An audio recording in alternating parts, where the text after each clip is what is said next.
selamat malam. Masih bersama kami di BKKBN Mendengar. Selamat malam Bapak dan Ibu.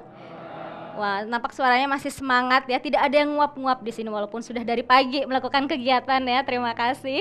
Karena tadi seperti yang di awal-awal Bapak Kepala Perwakilan BKKBN Provinsi Jawa Barat mengatakan bahwa pertemuan ini sangat penting. Kenapa? Karena tadi perlunya kerjasama bersama untuk menuju Jawa Barat Kahiji, Pak.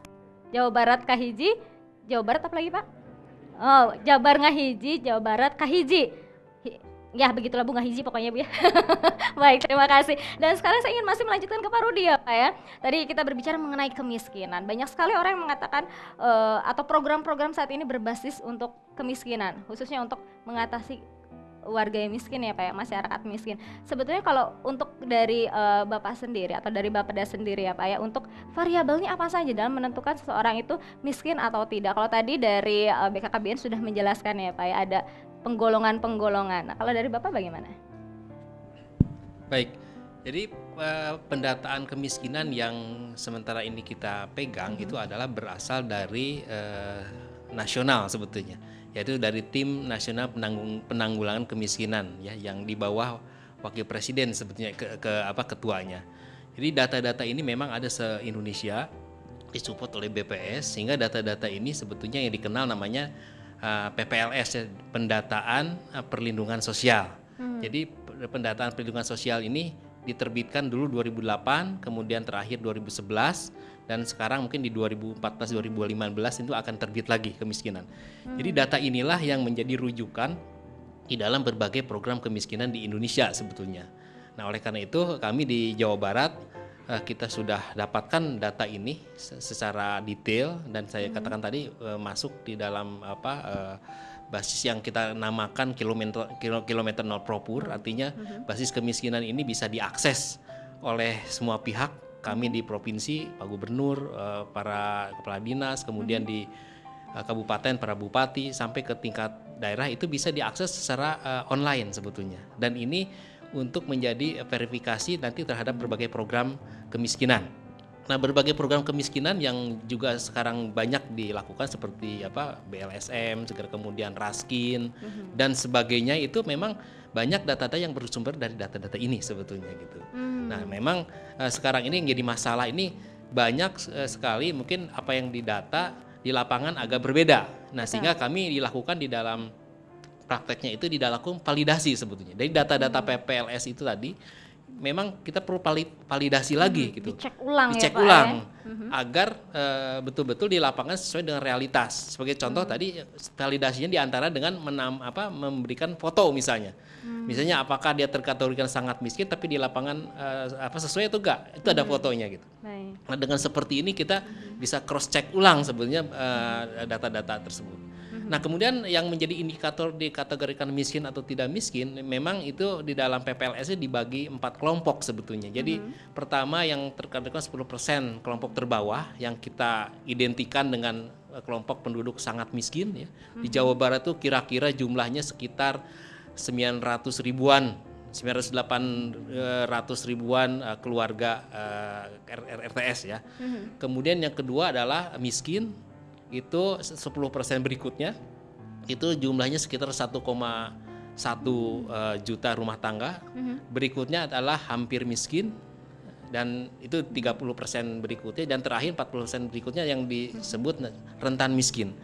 Jadi pergerakan orang miskin ini terutama bergerak di keempat kategori ini gitu sebenarnya. Nah, seperti contoh adalah program Raskin misalnya. Beras miskin itu biasanya masuk di kategori kelompok 10% pertama dan kedua 20%. Jadi sekitar yang mendapat Raskin itu di Jawa Barat sekitar 2,6 juta rumah tangga. Dari angka ini sebetulnya. Jadi dari angka-angka inilah yang menjadi basis di dalam berbagai program dan kebijakan di pusat dan di provinsi dan mungkin kabupaten kota, kira seperti itu. Baik, dan ini yang unik sekali yang diungkapkan oleh Bapak, untuk pendataan ini ternyata harus dicek ulang ya Pak ya, karena berbeda dengan zaman dulu mungkin. Kalau zaman dulu orang pada nggak mau mengaku miskin, kalau zaman sekarang pada mau ngaku miskin ya Pak ya. Karena biar dapat ini santunan mungkin dari pemerintah ya, pakai emas tapi ngantri buat Raskin ya Pak ya. Jangan sampai itu terjadi pada kita. Nah, saya di sini ada Pak Saud nih, berbicara mengenai tadi ini untuk kategorinya saja ada berbeda ya antara di BKKBN dan juga dari Bapeda. Nah, selain itu juga yang kita ketahui kadang perbedaan data gitu Pak untuk keluarga miskin. Sebetulnya menurut Bapak sendiri melihat gitu, apa sih yang menjadi penyebab kok penentuan kemiskinan atau seseorang masuk kategori miskin atau tidak ini berbeda? PP 87 tahun 2014.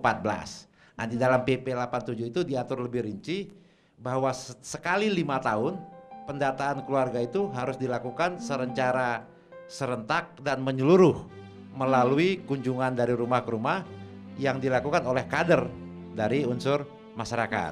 Ya, saya kira adalah sangat tepat karena perintah itu keluar tahun 2014, maka seperti Pak Kepala BKKBN Jabar katakan tadi, tahun 2015 itu haruslah menjadi tahun pendataan bagi BKKBN kalau dia patuh pada perintah sebuah peraturan perundang-undangan yang namanya PP. Nah, saya membayangkan sebetulnya yang khas dari pendataan keluarga ini begini Bu. Jadi kita harus ingat benar bahwa pendataan keluarga ini tujuannya mendapatkan data keluarga, bukan data kemiskinan, bukan data kependudukan. Ini yang perlu disepakati dulu. Ya. Berbeda Pak antara mendapatkan data keluarga atau data kemiskinan? Ya pasti berbeda Bu. Ini tujuannya mendata keluarga. Kalau saya memotret keluarga, tentu hasilnya keluarga. Kalau saya memotret pemandangan, hasilnya tentu pemandangan. Variabelnya akan lebih banyak dibandingkan dengan mendata kemiskinan. Bahwa nanti data keluarga ini bisa sebagian berkontribusi terhadap penentuan kemiskinan, bisa saja Bu. Ya, karena tujuan dari program kependudukan dan keluarga berencana kan adalah membangun keluarga kecil bahagia sejahtera. Jadi memang indikatornya tidak hanya soal miskin begitu.